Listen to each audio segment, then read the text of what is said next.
Tapos tatanungin natin siya kung ano yung mauna tayo sa ano ang magandang naidulot ng pag-abroad mo. Para sa akin eh, siyempre, mas malaking income yun sa aking pamilya. Kasi bilang single mom ako, matagal na rin ako single mom, 13 years. So, ako lahat ang sumusuporta. Yun yung para sa akin. Ewan ko na sa may mga asawa, na puro pamilya, at nagkakasundo sila. Sa akin kasi, hardworking talaga ako, kahit ano, para sa akin. So yun ang nagtulak sa'yo sa na mag-abroad dahil ikaw ay May pangarap para sa mga anak. okay.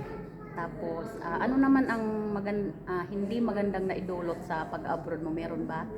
Siguro yung mga, minsan dadalas ka talaga kalungkutan. Mapapaiyak ka na lang kasi yung mga anak mo namimiss mo, siyempre, malayo ka.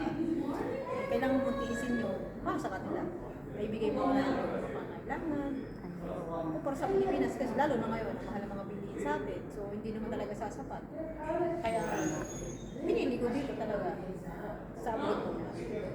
So hindi pa pwedeng mag-for good talaga. Kung mag-good ako, siguro gusto ko yung may business na ako, may napunta. Yun siguro. Medyo matagal pa kasi hindi pa tapos yung pangalan. Bali, ilang taon ka na lahat na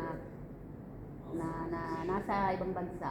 Kasama Totally, lahat. nagsimula ako ng OFW since 2013 pa. So, maybe 2 years na lang, magsasampung taon na gano'n. Ang tagal. Kailangan pa eh.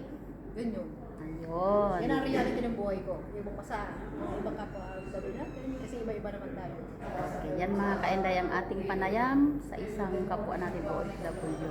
So, yan lang po.